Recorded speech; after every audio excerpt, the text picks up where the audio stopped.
Hey everybody, just waiting for more people to join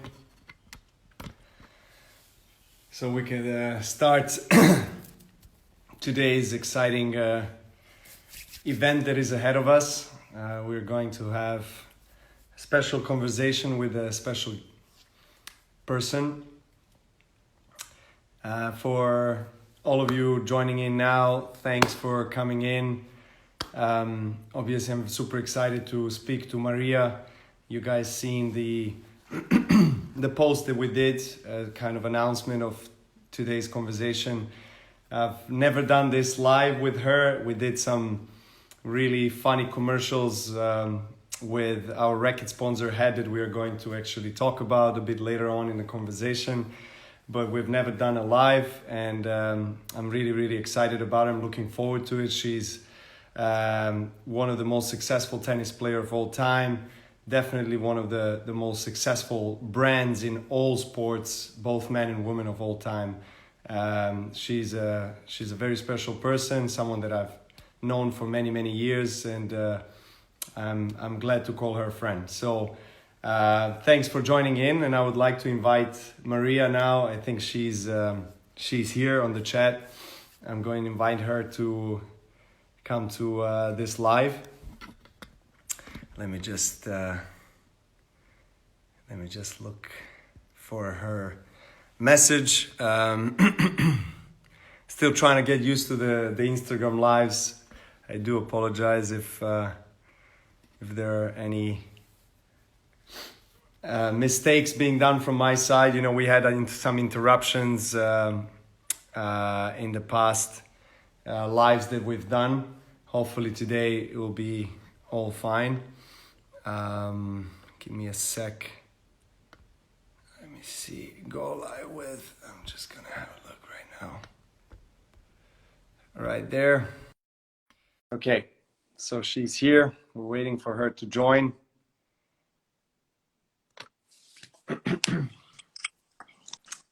There she is. Hi. Hi, Maria. Happy Tuesday? Wednesday? Is it Tuesday? Thursday? Yes, happy Tuesday. Yeah, you Who are on knows? the opposite side of the world, aren't you?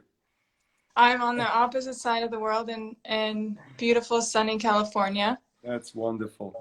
Thank you, Oh, Maria. Thank you for this conversation. I'm really of course. glad we have a chance to talk. And I was saying before I invited you in that this is the first time that we're going to do something like this. We have done some funny ads for our racket sponsor Head. We can talk about that a little bit. And Yeah. the I think the shot last one we did, I hit you in the balls. So I'd like to want to make sure that, and exactly. you've won a few Grand Slams since then. So maybe we should like do a repeat.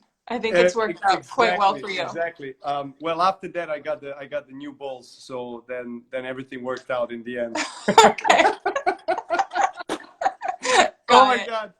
Oh, that's a super good memory. I got so many questions. I know we Yeah. both filled out. We did a little square in our Instagram story and asked people to send in questions. Yes. And I think like half of the people asked how we first got to know each other. And my first memory that comes to mind is really funny, so I wanted to share it. Yes. Before you share it, Maria, if you don't mind, I'm just gonna switch off the comments here. I'm gonna turn it off so that we can focus on each other now. And then, of course, later on, just before we finish the conversation, we're gonna obviously have people who are on our live asking us questions. Perfect. Please go ahead. Sounds good. Yeah, so I remember we played this little exhibition, and this is like, I was young. I mean, you were young way before you had, any Grand Slam titles, or I don't know if you'd even won a tournament at that point, but we played this little exhibition at La Quinta in Indian Wells. Do you remember that? Yes. And I think we're playing a mixed doubles against each other, and you said that if you'd win, I would have to pay dinner. And I was like, okay, whatever, who is this kid? And you won, and you're like, we have dinner tonight. We're going to the Japanese place.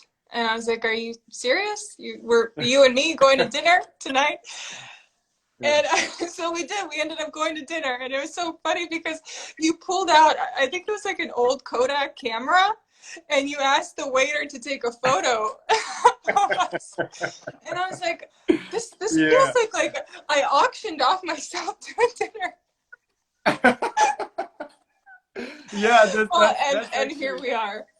it's actually what happened. Maria is saying the truth, right? Um, I um, Yeah. I I can't. think Do you were you recall? fanboying. Do you You had a exactly? fanboy moment. Do you recall who we played with that day? No. No. No, I don't remember Oh, anything about that. I just well, remember going to that okay. dinner, and this like old school camera comes, and the waiter's like, "You want a picture of you two?" And you're like, "Yeah. It's great memory." It was a really good memory. Oh, by the way, I lost that camera, so there goes my first You photo don't have once that. again. That would be a really nice And to share. but yes, well, you have to admit to everyone here that you lost on purpose that mixed doubles match. Ah, right. Okay, I got it. I got it. What's up with that? What's up with that artwork behind you? Yeah, it's a nice art, isn't it? Is it? I don't know. I'm trying Yeah, to figure it I know out. I know you love art. So Yeah. is this your style, or you like more contemporary? I love contemporary art. I love art that in which you can't make sense of. So you make its story, and you story tell through what you make of it rather than it showing you what it is. I like the Interesting. mystery of art. But You yeah, like I to need to. kind of find the secret code in it, and kind of inspires you to think Yeah, deeply yeah. about. I think art. Well, I think art, in general, it should make you happy, or it should like provoke some sort of feeling or remind you of a time. Like for me, Mhm. what some like art for me were kind of incremental in my collection because it I guess signified like the time or a certain maybe a victory or a time I was going through. To still be able to look at it and feel like, oh, okay, that memory comes back and recollection. I know a lot of people buy art like as an investment, but I've always seen it as a hobby and something that I. Do you also do you pa- do you paint yourself? Oh no, no, I'll leave that. You probably paint with your children, huh? Yes, yes, I do a lot of that on a daily basis. But no, I'm just wondering because obviously, I mean, I know because I've been following. You've been sharing on Instagram, especially, your connection and your admiration to the contemporary art. So it was interesting to hear you speak about it, and I always kind of wondered whether you're doing art yourself and whether you have aspirations to actually do it yourself. I actually, I'm really interested. Part of this whole new retirement thing, whatever that really is, is exploring and really and having the time and dedicating the time to working like on my future. And I think one of the things that I've learned and I've taken away from like my chapter 1.0 was that it took so many years to build the foundation and the ground and the fundamentals. And that took, years, like from when we were both very young and like day in, day out. And it was Mm. done like without anyone, without crowds, without people, without recognition. And so, although like a large part of me is ready to go and is ready to work and is ready to achieve new things, I also know that I'm kind of new, and no matter what I've set up so far while I was playing, a lot of that will take time to develop, and that's within my own space and within like great guidance and great people, and hopefully in some years it will evolve into something stronger. But like architecture, for example, is a form of art that I've always been interested in. I built my home a few years, and I'm Wonderful. currently working on a few like health and wellness sporting facilities. First one we started working in is actually in Los Angeles. So yeah, so that's a little bit part Great. of the art world. We spoke about this yesterday on the phone when we were talking about like things that we're going to talk about on this live. And you, I know, and I wanted to make sure there's like no questions that I ask you that you're like, what? I'm not prepared for this. But you said anything goes, so beware. Exactly, same here.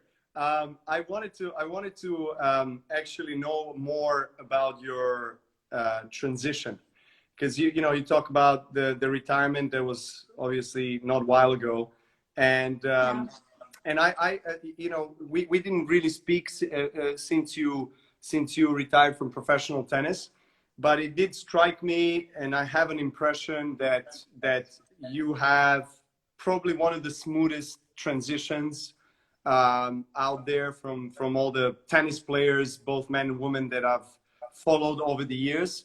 And because I've, you know, obviously observing your life and development and building of your brand, and everything that you've accomplished, not just on the tennis court, but also off the tennis court throughout your career, it kind of prepared you for your post-tennis life. I mean, that's at least how it appears to be. So how's that transition going for you right now?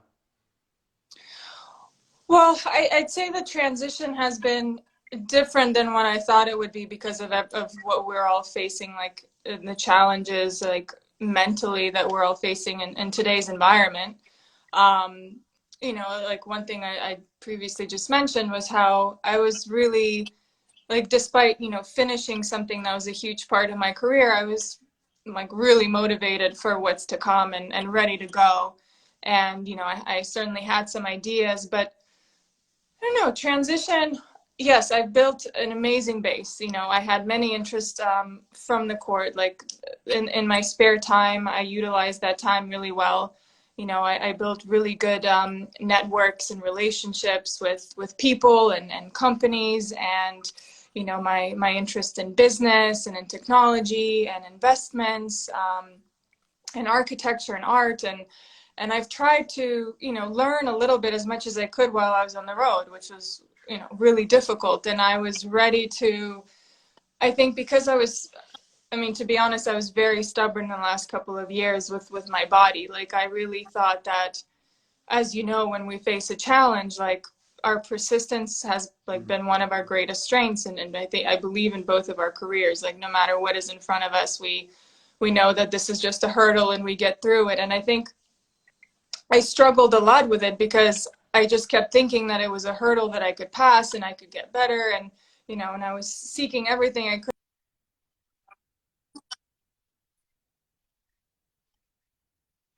Arriving on the match court, and it was no longer like winning the match and the feeling of like that victory that I, you know, that I had an opponent across the net and I was able to like win the match point.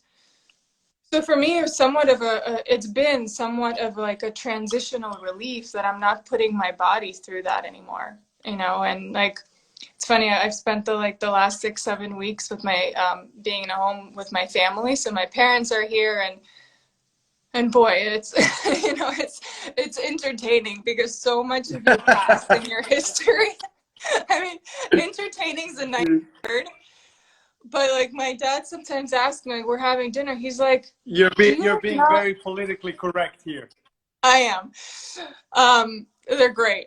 But they're, you know, my dad said to me, he's like, do you like not want to go out like to the private court and like hit a few balls? And I was like, no. What?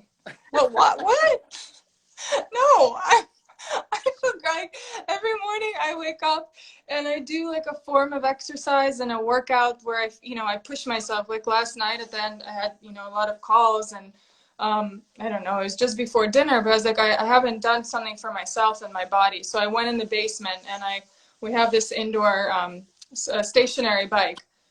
And I was on there for like an hour at like 172 heart rate. And I'm like, what? Why am I doing this? You know? But it's like, there's some things that are still like part of me, and that I really want that I carry like through in like this transition, and some of it I'm ready to let go. But yeah, I was ready for the transition. And I think I've set up a really good a really good base for myself. So I can look back at that and feel like I'm proud of, although, as you know, my focus so much of my life was to tennis.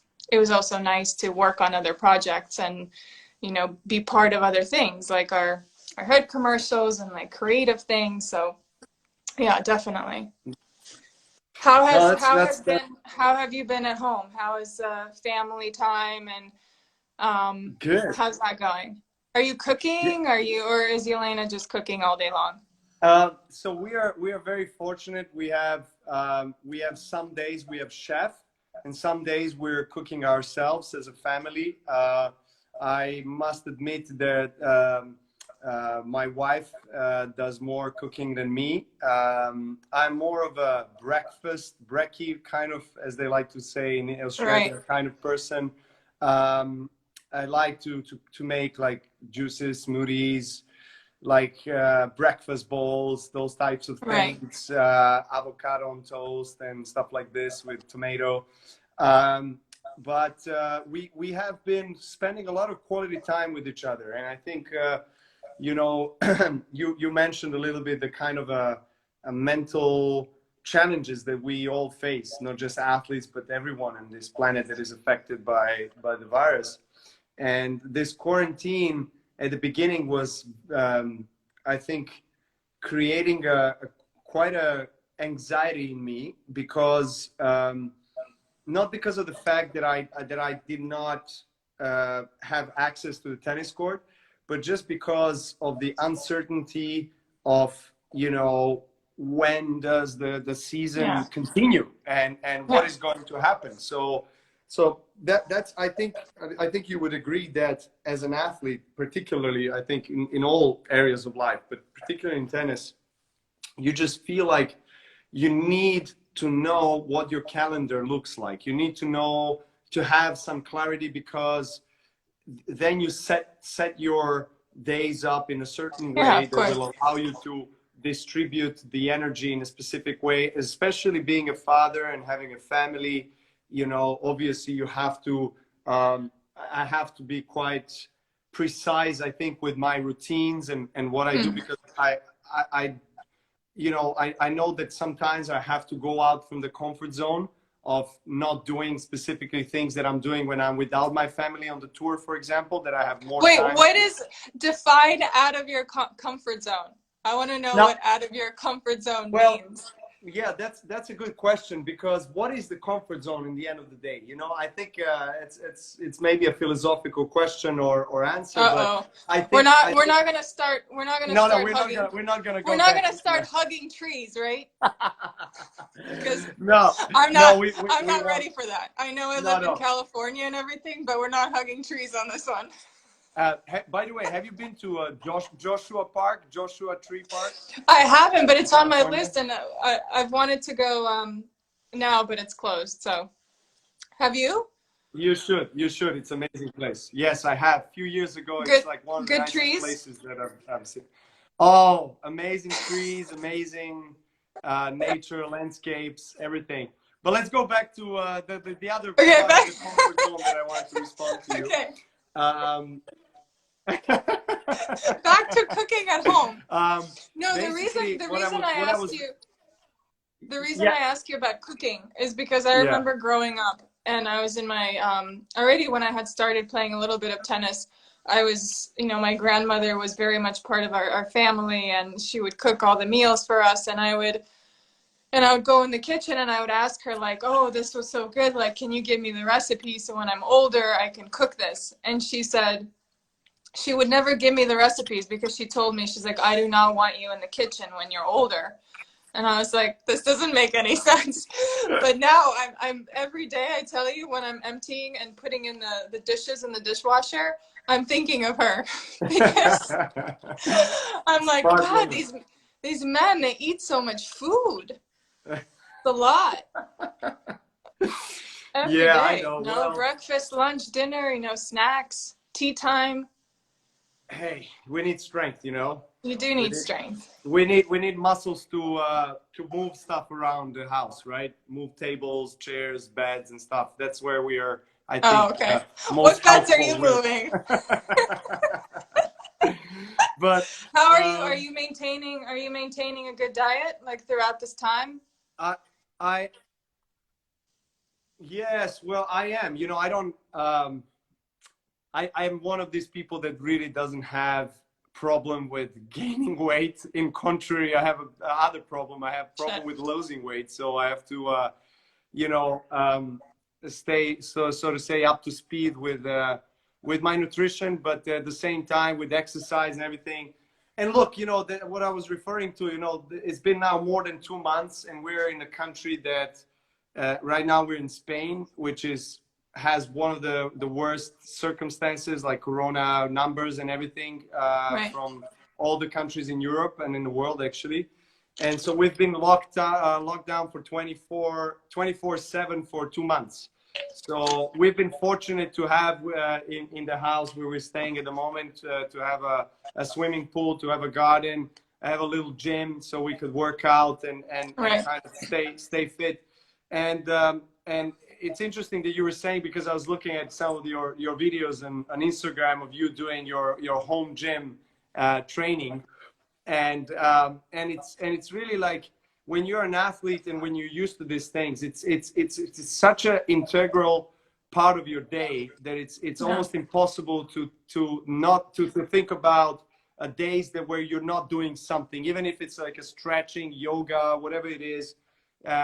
And so I've been trying to do that, but there's been some days where you just, I haven't done much of activity, physical activity at all. And that's fine, Right. you know what I mean? Because in the end of the day, we have to slow down. And I think this whole thing that is happening on a brighter side allowed us to have time to reflect on ourselves and our lives, really understand, you know, how we want to move forward, because we don't know what's going to happen. What are the ramifications of coronavirus on the tennis world? But what we can do is we can encourage ourselves to kind of take matters in our own hands and really try to, I don't know, learn new skills, and work on ourselves on every aspect of our being, and do some things that attract us, that are kind of our hobbies and our desires, but we really never had time to do it. So what are those for you currently? What are the hobbies that you're like? What are your interests? What are you trying to like improve, or you know, what are you learning about? Well, I like yourself, if I'm not mistaken, I have a very large interest in the world of health, wellness, and well-being. So I've been reading, watching, learning a lot from some of the people in the industry that I consider as kind of my mentors. And because it's so closely related to the tennis and the professional sport that I'm part of, so it's much easier for me to be in tune with my body and to understand, you know, when I read something, to actually apply it in my life and to try it on my own body. And so I've been spending a lot of time in you know, reading and learning about new things in relation to health, to metabolic functions, to mental health, spiritual health, and all these different things. It's kind of, it's really, I mean, it's really admirable to watch you like gain this interest throughout the years, because I will say it, and you probably admit to it, but in the beginning of your career, like you struggled so much with your body and the length of matches. I remember, you know, watching you on the clay and all the cramping and being like, are you ever going to get your shit together? And like to see you like make a transformation, you know, like what I loved about the sport is we really didn't have to, like, although we had to talk before every tournament and after every single match, like our game and our results always did the talking for us. Yes. And I don't know about you, but like that's what as I look like to the future and as I think of my hobbies and I think of my interests, I always think of not necessarily like result-oriented situations, but I want to work on things in which I don't have to really explain myself, but in which that I really like apply myself, and that I show my skill and my knowledge and ability, and that I do it like I guess in a humble manner because what the sport teaches you is like to be humble. You know, you go out on the court and you go through these like waves of emotions, these ups and downs, and you lose, you know, 8 points in a row. And so how do you get yourself together in front of thousands of people? And you have to do it without speaking. You have to showcase it. So, you know, it's interesting that I've really like admired that you've taken like all the weaknesses in the beginning of your career, and you applied facts and you applied knowledge, and I mean, I consider like a transformation, you know, and you're still like looking for more. Yeah. Well, I think, I mean, thank you for your kind words. Of course, I do feel like it goes both ways. I mean, I've been, you know, seeing and also empathizing with what you've been going through, especially in the last couple of years of your career with the shoulder surgeries, struggles, and you know, everything that you had to overcome and that you had to face in order to actually give yourself a chance to be back and play on a big stage. So I can only imagine the difficulty of really and uncertain in a way. Like, you want to compete, you want to be out there, but at the same time, you know, your body doesn't allow you to, you know. Mm-hmm. So I think you know, in my case, I've been always trying to really be conscious of this holistic approach to life and to my own body, because of course we all want to win a tennis match when we go out there, but what we do before we walk out on that court determines in a very high percentage the outcome of the match. So right. I try to upgrade the, I guess, knowledge of self and the things that I can conduct myself with that can maybe improve my health, my recovery, right. my ability to think clearer, to be more concentrated, to slide better in those things, and to endure. Because, you know, we have longest season of all sports is in tennis. We have 10, 11 months a year, nonstop, and it's a lot of wear and tear on the body. So how is it, you know, one of the few, for you when it comes to the wear? Sorry, it broke up a little bit. I would say, like, yeah, you've definitely chosen the route that is somewhat of a, you know, not the one that everyone would take. Like, you've taken, and I think that's a big risk. Like, you've taken the route that you felt was personal to you, that catered to you and your needs and the way that you felt. And you went against kind of, and you continue to do so, to push like against the norm of what is normal, like through your diet. I mean, you were kind of one of the first few that, you know, spoke about how this transition in your diet, you know, really helped like your body like maintain, you know, its ability to withstand these long matches, and then the physicality of 7 matches in a 2-week time period at a Grand Slam. And, you know, you were very vocal about it. And I think it definitely, I mean, not like that I'm at a level that you are, but I think it's made us realize as athletes on all across the spectrum how important that really is. And not all of us can be that disciplined. I mean, look, I come home and I'm like, I want a chocolate bar, and I have this chocolate bar, you know, or I want like this big size ice cream in the off season, like I will have it. You know, which leads me to say, like, yeah, when you I do have my guilt pleasures as well, you know. Like what? And I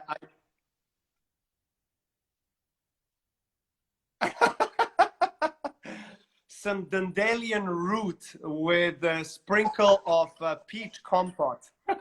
Oh God. You know, that's I not gonna do it. I do love ice cream. I'm kind of weak on ice cream. Okay, so you have some dairy.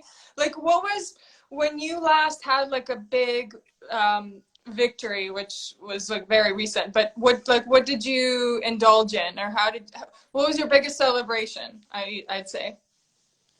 In terms of food? Yeah. Food and everything. Alcohol, I don't know. No, I'm not big on alcohol at all. I don't drink for many years. Although I saw that one of the messages that the questions that you got from one of the people, and you actually posted on your Instagram stories, was whether were you ever playing hangover a tennis match? Was that a question? Yes, that was a question. We can both answer it if you want. Yeah, you go ahead first. Okay. Ladies first. No, I will say I've never been drunk going into a match, or like hungover. Well, definitely not drunk. Wait, let me back up for a second.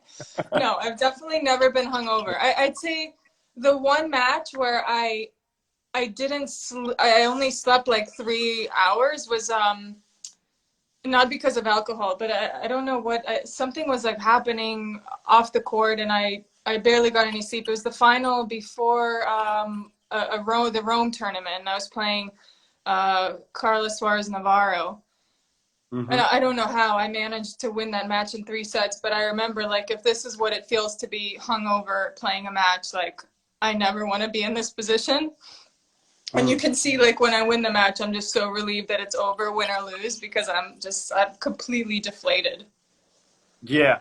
Well, I am also going to say that I've never experienced that on the court myself. I've never been, I think, that's so boring. But they wanted like a juicy answer. But wait a second. I'm coming there to the point. But I have I've had crazy nights during the Davis Cup weekends. And I have been hungover watching other guys play, and then talking trash. Knowing that you were not going to play during that weekend, or knowing there was a chance you could potentially play, but you still took the risk of being hungover? Knowing that there is no chance for me to play. Okay. I don't know. You hesitated on that one. No. I just remembered. I did play one doubles match, the doubles match, Davis Cup, Sweden. Yes, we were two love up. Soderling and top guys didn't play for Sweden, and I came back off the Wimbledon victory. It was the first Wimbledon win. I became #1. It was 2011. It was like all my dreams came true. And I traveled like literally the next day from London to Sweden to take part in quarterfinals of Davis Cup. And I was in the team. I was saying that I don't want to be part of any official matches, but I don't know how I ended up playing the doubles match, and I wasn't seeing the ball very clearly. Let's keep it to that.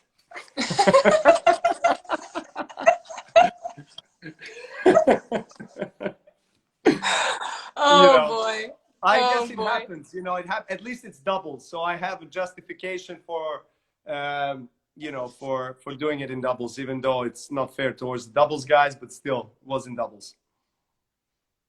Oh, that's great. Oh, memories, but not anymore, huh? No. I'm not good with alcohol at all. Glass of wine occasionally, yes. Red wine, no white wine.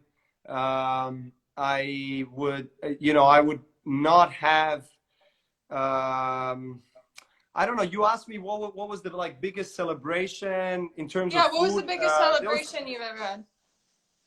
There was some cakes, some cakes around there, like dairy and stuff that I usually don't eat and don't consume. And that's really risky for the viewership. They're like, oh. You're putting me on the spot here, but I'm weak on my mom's cuisine, my mom's desserts. So when my mom prepares a cake that is made with the original ingredients and original recipe that includes dairy and regular sugar and all these things, I'm not asking questions. I'm just like you go for it. Exactly. Why don't we pivot to mindset? Yes. I would before the it's a mindset, very easy transition from yeah, alcohol and very dairy and hard to sugar transition from one thing to another. to But mindset. okay, let's go to a mindset and mental strength. Like, so I was always amazed with the level of intensity that you bring out on the court, not just on the court, but also off the court. Like we've known each other now for a while. I mean, over 15 years, um, and I know, I don't want to say the real Maria, but I know the other Maria that most of the people don't see on the court or off the court within the premises of tennis facilities. So how did you manage to keep that level of intensity consistently throughout your career? Like once you step onto the tennis club, it's game face on, that's it, and I'm just sticking to it. Yeah. I think a few things. I think when I was, a lot of it comes from like your beginnings, and you know, during the time when I like came to and moved to the United States, I was always like the odd one out. When it was a group, when it was, you know, the tennis classes, I was always like this kind of like the duckling that would be, you know, in her own little world. You know, I was very skinny and frail, and I didn't have the best English at the time. So, but I was good, and I had this like, I had this potential, and I think I realized that this was like not, when I would go onto the court, it wasn't necessarily a territory for friendship. It was like what I was meant to be doing, and I got this opportunity to get there, and I wanted to really like focus. And I think the focus and the concentration, especially when I was young, like that was something that it was an asset that I think came to me like more naturally than other kids. And I realized that through this focus and through this concentration day in, day out, that I utilize it so much better to my advantage than other people. And I compensated for like the lack of maybe my physicality, or, you know, the lack of like supernatural talent. You know, I had great strokes, and I had a big serve when I was younger, and I used my weapons really well. But I had to work, like it didn't come naturally to me. Like it came with a lot of work. So I think I carried that feeling that it wasn't coming easy to me, and that I constantly had to be like on this edge and wearing like horse blinders on from a very young age. And I took it with me to when I turned professional. And, you know, after winning a first Grand Slam, when you're torn into like scenarios that are so out of your control, it was really like to be in this single linear path was really I felt like it was my only chance to continue being great at what I was great at. And so like I would, you know, every coach that I've had, like they would know when it's match day and we get in the car from the hotel, like the Maria that closes the door in the car is very different to Maria that, you know, they see when we're doing a practice week. Yeah. You know, or the week before when we're practicing. Like I get in a car before the match. I'm like, I've got my headphones on. You know, no one talks. I'm thinking, I'm visualizing how I see things, game plan, how I'm feeling, you know, the nerves and the pressures, how I'm handling them. And also it's like you, and it's your personality. It's who you know, we're entertainers, right? So part of that was also like this shield and this character of mine that I carried on the court.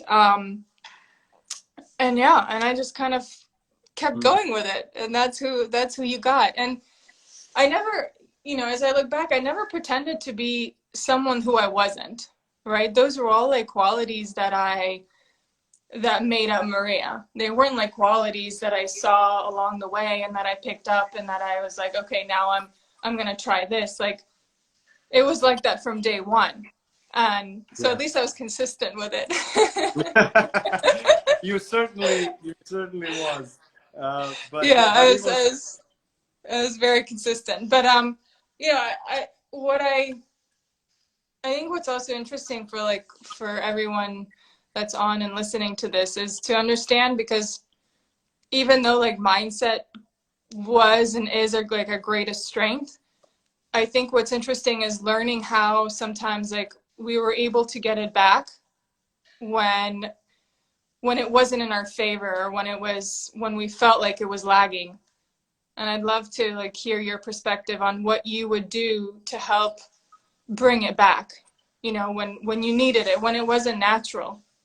Yeah, that's a great question. I think that recovery, basically in mental, emotional sense, is something that I feel I have personally worked on a lot. I've dedicated a lot of attention in my mental training to, you know, to be able to recover quickly from being down on myself, being down on life in general, whatever it is, being in a negative state of mind and experiencing emotions like, you know, disappointment, anger, fear, whatever Yeah. it is, and being able to transform that very quickly back to the homeostasis, you know, back to the balance on being confident in myself on the court, and bringing that self-belief that actually is necessary, as you know, to manage to be successful in what you do,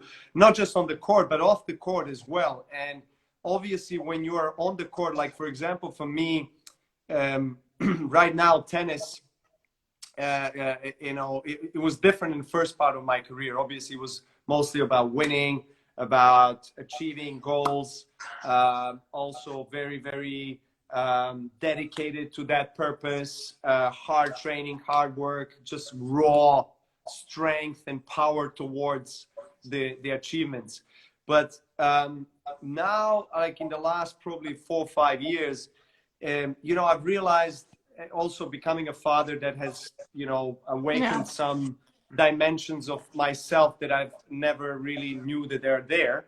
And I think the tennis right now represents a battlefield, and also a school of life for me, because on the tennis court I get triggered like nowhere else in my life.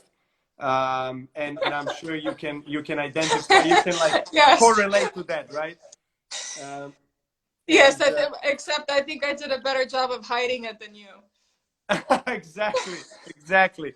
Yeah. So for all the young tennis players and athletes out there listening, do not watch my videos when I'm breaking rackets. But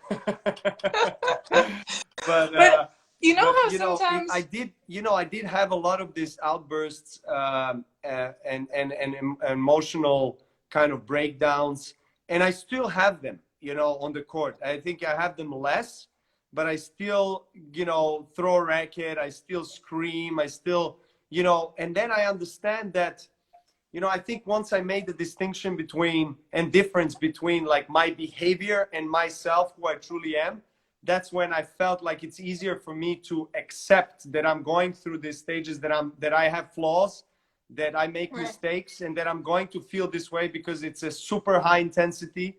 You know, there's a lot of pressure. You're by yourself, nowhere to hide.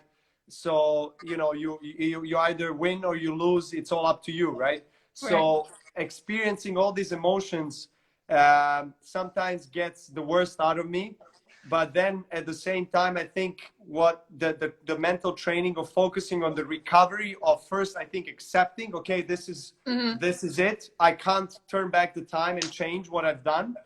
And I'm not proud of it. But at the same time, I accept it, and I try to just channel whatever energy that I have into the positive and constructive things for me to be able to win a tennis match, for example, or just to be a better human being in general. I have to say that all sounds really great. Like I'm speaking to a guru. So what is your process? What is your process?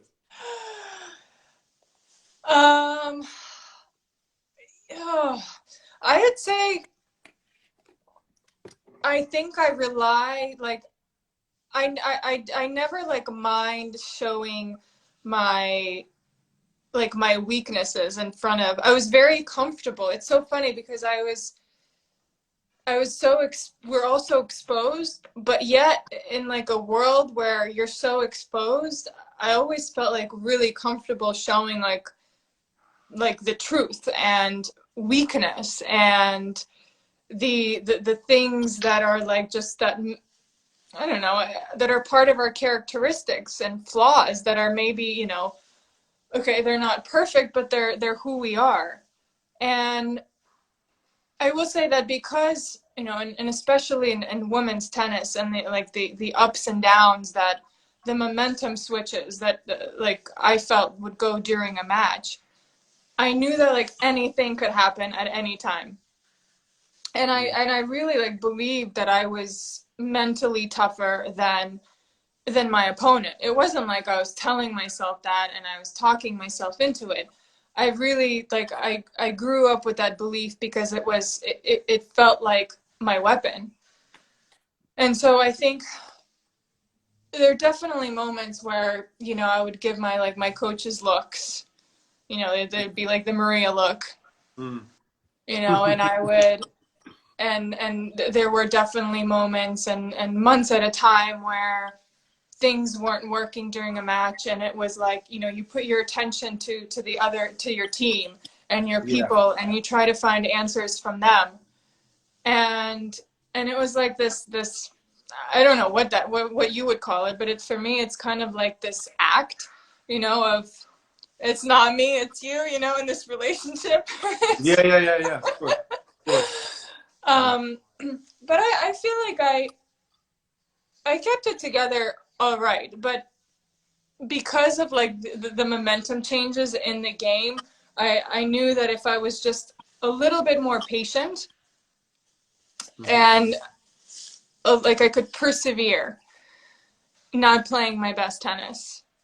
And it felt like a game to me, and I liked that game because I felt like I was better at that game. Yeah. So It's interesting because I mean your also your journey of, you know, going to United States when you were very young, and you know, going to a complete unknown territory and really being forced in a way by life to dig deep. I think I can relate to that because I did also come from, you know, a country that did go through a lot of difficult circumstances and hard times during 90s. So I understand that maybe coming from literally nothing in a way, and trying to create something really gives you this humility, and it gives you also humbleness, and really it also brings you to the center really quickly, as you said when you talked about yourself and your game face when you arrived to the tennis, and you were saying, like, you know, you get a chance, you want to put all your focus onto that and not really be ungrateful for that opportunity to compete. So I think that's a very powerful message because, you know, many times we take things for granted. And I mean, it happens to me. I try to be conscious of every moment, but, you know, a lot of times I catch myself like, hey, you know, like, wake up. Remember where you're coming from, remember who you are, remember what's going on, and be grateful. Do you There's sometimes, so many beautiful things. I notice when you're sometimes, well, actually, I do this sometimes too when I was playing, but there are matches when you win that are actually like meaningful, but our reaction is kind of like subdued. Yeah. Right. And then there are other, you know, situations in matches where we're so excited and we're in full celebration. What do you think? What do you attribute that to? Well, I think it's individual cases. To be honest, I think sometimes there's just an element of you not feeling your best, maybe on the court that day. Maybe you're not feeling the ball well. Maybe you're feeling like the opponent is outplaying you, and then you know, all that intensity, all that feeling of being uncomfortable in your skin on that day. you know, just raises the intensity and the level of stress in a way. And you kind of feel like you want to channel it out. You feel like you want to scream it out. You feel like, you know, you feel like in a way, you just want to get that over with, and you feel Right. like you're fighting your heart out in a match that maybe you should routinely win in straight sets, right? So I think there's an element to that, and maybe it's conditions as well. You know, sometimes who likes to play on a windy day, you know, or is extremely hot or whatever it is. Sometimes maybe it's the crowd, or it's that you're allowing some other factors from outside, the distractions, to get you to, you know, to put you out of the focus and out of that comfort zone, so to say, if something like that exists. But I also feel like sometimes is also opponent across the net, whether he or she is playing really well, whether, you know, you don't like each other so much. I don't know. Right. There are various things that I think affect that. We could talk about that if you want to. It would make for really juicy highlights.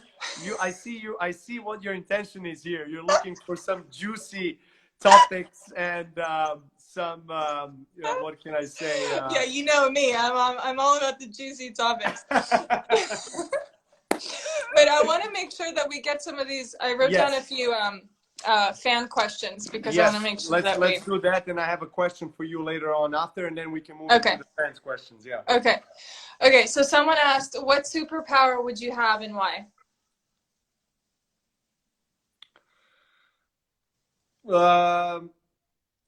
I think teleportation, because I'm really tired of traveling, so I just want to teleport myself somewhere. Okay, that makes sense. And flying, just flying, seeing the world from a bird's eye perspective. Okay. What about you? I'd say invisibility. I have a little Sherlock Holmes in me. It's like somewhere deep. So I think invisibility would be a good one. So who would you spy on, and why? Oh, I actually don't think it's to spy on. I think it's like for others to like not see my presence. Okay. I always, no, you know, I think it's partially because we spent so many years. Okay, maybe now you're a little different. Like we see you driving in like Teslas all over like the countries when you're at a tournament. But when you're like somewhat normal and you drive an official transportation, and everyone from other cars sees that you're playing the US Open, or you're playing Wimbledon, or so you're like in the back seat like, oh. Yeah. So that's why I love New York City. I love like being in a taxi, and I look outside and I'm like, oh, like there's thousands of taxis.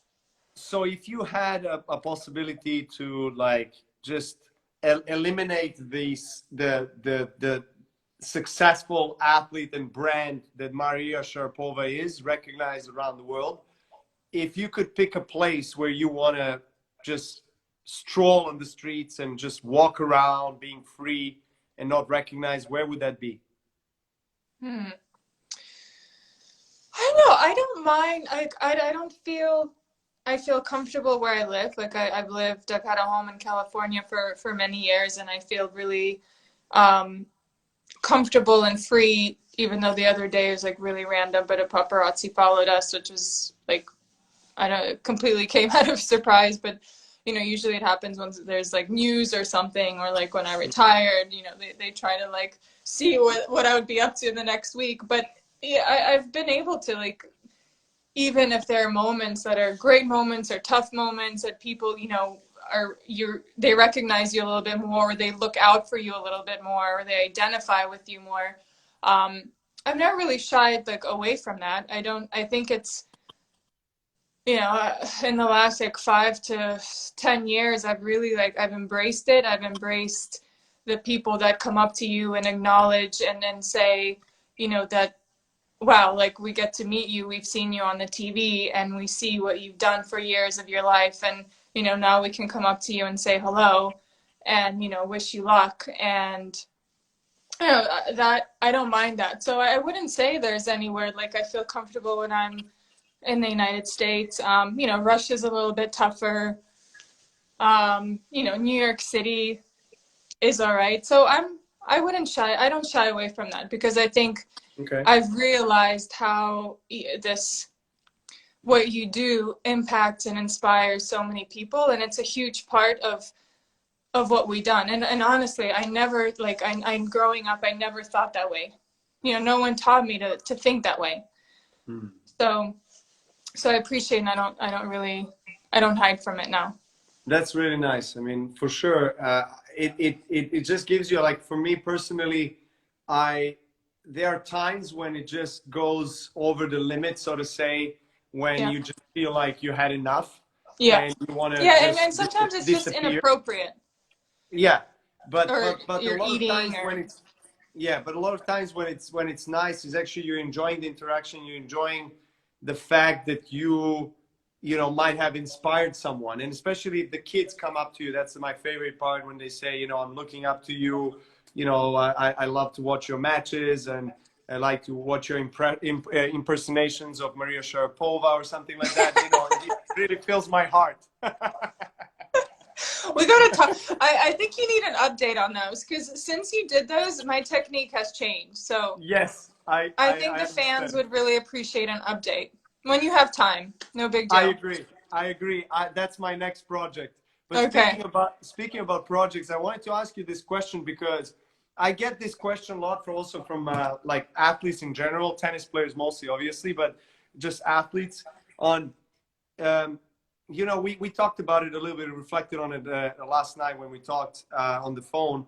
A lot of athletes have difficulty to understand what is going on in their lives. I mean, especially if you're successful and you're, you know, you're building an empire in a way, you're building your brand, you're building awareness about around your story of life, of who you are, what you represent, what you care for. And I'm not just talking about the financial aspects. There's a lot of different things that are involved, obviously, in the brand. But Yeah. what would you say are, let's say, because you've done that so really beautifully, and you're like one of the best examples in sport. What would you think are the building blocks of a successful brand? And also, do you think that for a tennis player or an athlete, doesn't matter, uh, is it relevant to start really? How far ahead should you start thinking about things that you should do post tennis? What are Right. the things that you would advise these athletes that would make them a successful brands and not just observed as whatever, just a tennis player, something that would allow them to go out from the field Right. of sports? Right. I think there's a few parts to that. I think first, you, or I guess from like my own personal journey, it was I wanted to establish this feeling of being financially secure, like for myself and for my family, because you know one of the things that we lacked when, especially when we moved to the United States, was like finances and the insecurity of not knowing, like, you know, I had a coach in California, but I could only like visit him, you know, from Florida to California once in like 4 months because we just couldn't afford it. So for any athlete, and I know every sport is expensive, you know, the investment that you have to put in a sport will take many years like to develop without any return. So I think Mm. the first part of the journey is establishing this sense of like security financially for yourself and for, you know, the close ones around you, so that you have a good base to build on. And for different people, that's a different, you know, that's a different amount, you know, and it comes from different avenues. What we were, you know, I guess smart in, and I don't really love the word brand because it sounds like very official. And one of the things that we did really Mm. well within my team was that the things that I was involved in, like I was all in. Like my interests, my passion, my involvement, my relationship, I mean, I think of like all the sponsors that I've had, like long lasting sponsors. You know, I've been with Evian for 10 years. I've been with Nike since I was 12 years old. And I think of like the building stones of that. And it didn't start with them, you know, putting millions of dollars in my bank. That's not how things happen in life. It's not realistic. You know, it starts with understanding what do you both need? How do you work? How much time of mine? Do you understand my priority? Do you understand how I work? And with that, you build like these strong, you know, within a company like Nike, you have hundreds of executives, right? So you get to know one and leads to another. Yeah, you do one project within like a sportswear team, you know, that could maybe potentially help you with something else. So after learning those goals, you establish relationships, and relationships are very authentic because you learn so much about each other and you understand what that really means. And maybe, you know, correct me if I'm wrong, but based on your experience, but relationships have helped me tremendously. And then I think of, you know, the deal making has really transitioned in the last few years for me because I'm actually more excited about investing in like young and up and coming brands, which, you know, whether it's technology, whether it's like the health and wellness space, you know, people that have brilliant ideas, you know, have great skills, maybe don't have the finances yet, don't have the connections or the networking.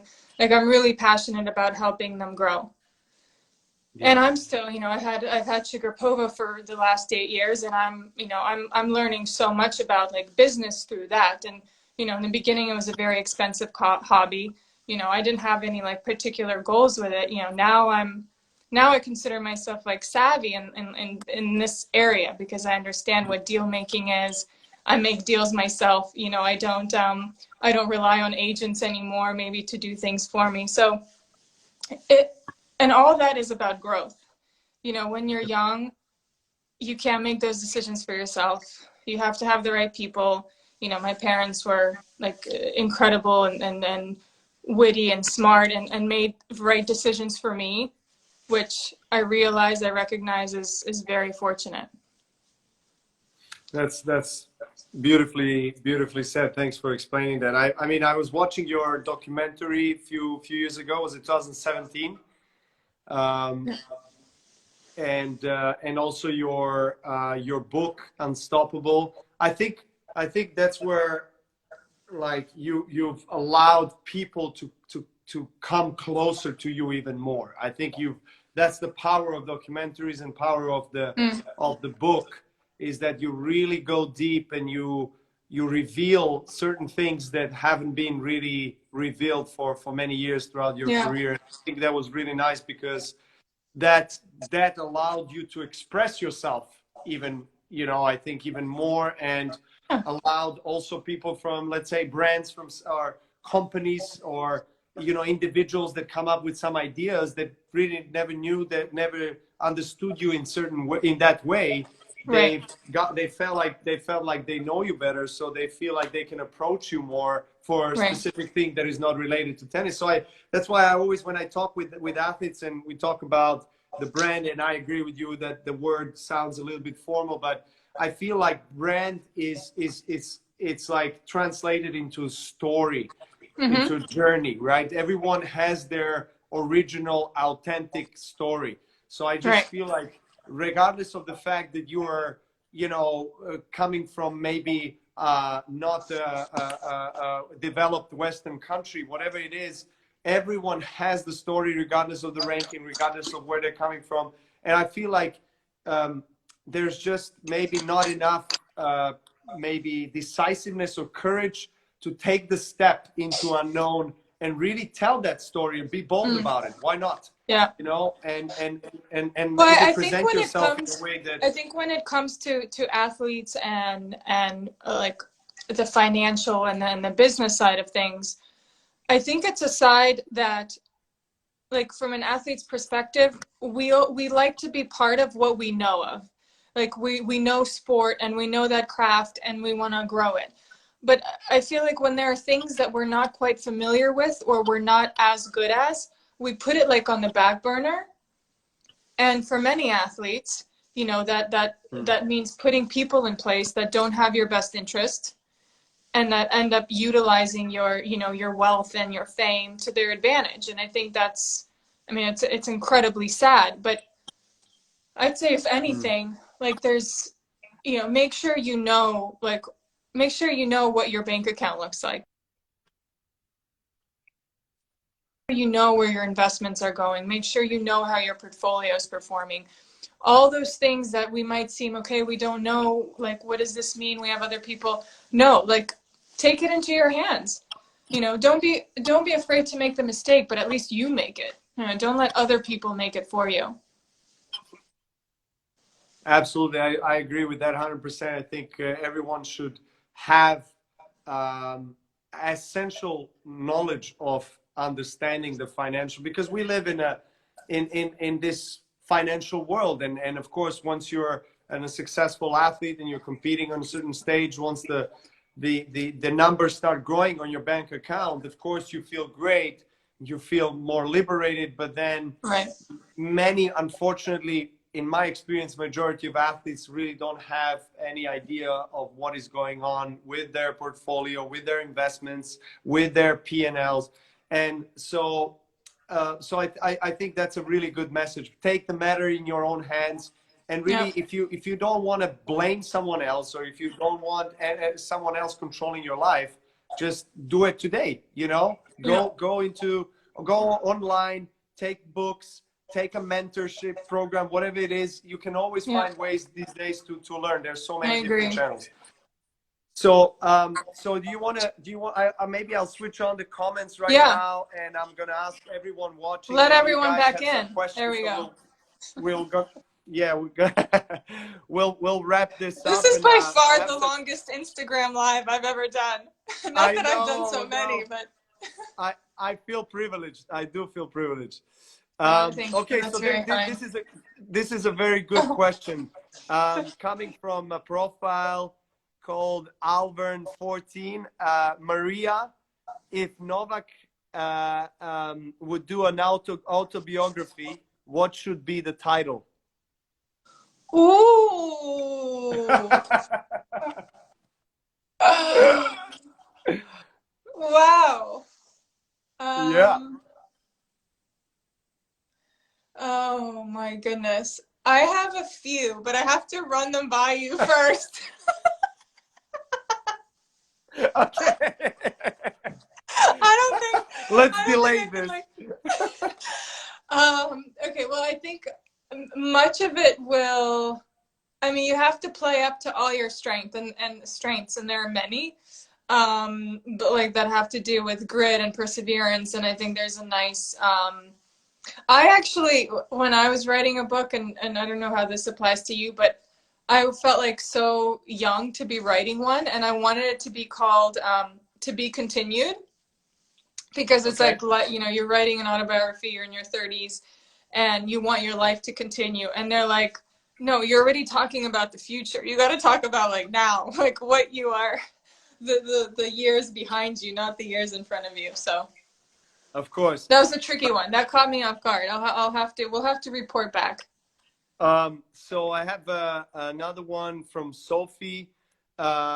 Question, Maria, and I mean for both of us, what is the most inspiring documentary or movie that you have seen in your life? Wow. I thought, I mean,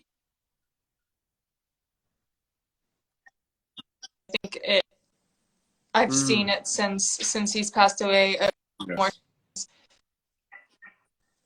I love the way it was shot, and I actually got to know the producers in the last few months that did it, and they said that was like the third version of the documentary. That he's such a perfectionist that they had two versions, and he was like, I'm not happy with this. I'm going to make this even better. And he was just such an inspiring and special individual, and I thought it did a really good job of just capturing like how competitive he was and how relentless he was. And I want, like, when it ended, I wanted more. Yeah, it's Same, absolutely. Muse was I, had that privilege to know Kobe personally, over the years, and have a relationship with him, and he was definitely one of the mentors that I had in my life, and he Yeah. was really there for me when I was experiencing an injury and coming back, and I seek for an advice, and just from people that have been there, that understand what you're going through, and he was truly a special person. Yeah. So that was very there's very profound documentary, absolutely. The other one that I really liked. I don't think you probably didn't watch it. It was called. It was aired on HBO. It's called Once Brothers, and Okay. was about two basketball players from our region, Vlade Divac from Serbia and Oh, Dražen okay. Petrovic from Croatia. And HBO did this series with Vlade because Dražen Petrovic was arguably the greatest basketball player ever to live in ex-Yugoslavian region, and he died in car crash. Um, I think I can't remember the year exactly, but it was kind of a long time ago, more than 20 years ago. Right. And he was playing in the NBA, and he won silver with Croatia on Olympic Games, playing against the Dream Team in '92 with Jordan and everyone. And him and Vlade Divac were very, very close. Vlade was a Serbian basketball player playing in NBA and Lakers. And they were literally inseparable, very, very close. And I'll have to watch that. they were roommates. And then unfortunately, war happened, and You're Yugoslavia. basically giving the entire documentary away. We can go and watch this, right? Okay. I mean, I'm just like, I was very inspired by that. So anyway, everyone should watch Once Brothers for sure. is this how all your interviews go? You just like keep talking? Sorry, I did not tell you at the beginning, but my interviews last for 2 hours, so we have another 47 minutes. Oh my God. Okay, so we are wrapping this up. Let me go through a last question, and Okay. last question, I promise, and then we'll finish. We have some questions in Russian here. Оба говорить на русском. Я по-русски, я понимаю, не говорить. You probably understand more than I do these days. That's not true, but. So Maria Ryan is asking questions. Are you as flexible as Novak is? Oh, definitely not. Definitely not. I mean, no. But I did. Are you working on your young. flexibility these days? It's okay. I mean, like, you set such a high standard that, and you must be like in your sleep with like your leg up, like Exactly. like, stretching. Exactly. No, I used to, when I was younger, I did gymnastics for a few years, as part of like my training for tennis, and then I wasn't like very tall then, and I stopped. Funny enough, I stopped growing. So my parents were like, get her out of that, because my parents really like, thought that they preferred that I was taller than I was shorter for my sport. So they got me out of gymnastics and took me to boxing, where I don't think that's like the opposite. What a great switch. I know, the opposite of flexibility. Well, I think it gave you a nice balance between the two, right? Yeah, I had a good, I love boxing. Do you do any boxing? I do occasionally. When do you have time? With my wife, you probably don't have any time. We do a lot of boxing. I mean, between stretching and the diet and the tree hugging and the meditation. Exactly. Well, how about this? The next time we do a live, we can hug a tree together. And I would love that. Talk about I would. Okay. We'll stop right there. Thank you, Yeah, Maria. it's a good. Thank you so It's much. a good place to start to stop. But Yeah. thank you. This is lots of fun and nice to Yes. feel like It felt like I came out of retirement for like an hour. Okay. Well, at least we can have a nice friendly hit in California next time we're there. Okay. I would actually really like that. So yes, Okay. Thank you, definitely. Maria. Thank you so much, Thank you so everybody, much. Thanks for everyone for joining us. appreciate it. Ciao, Have a great Maria. week. Thanks. Say hello to Bye. everyone. Bye.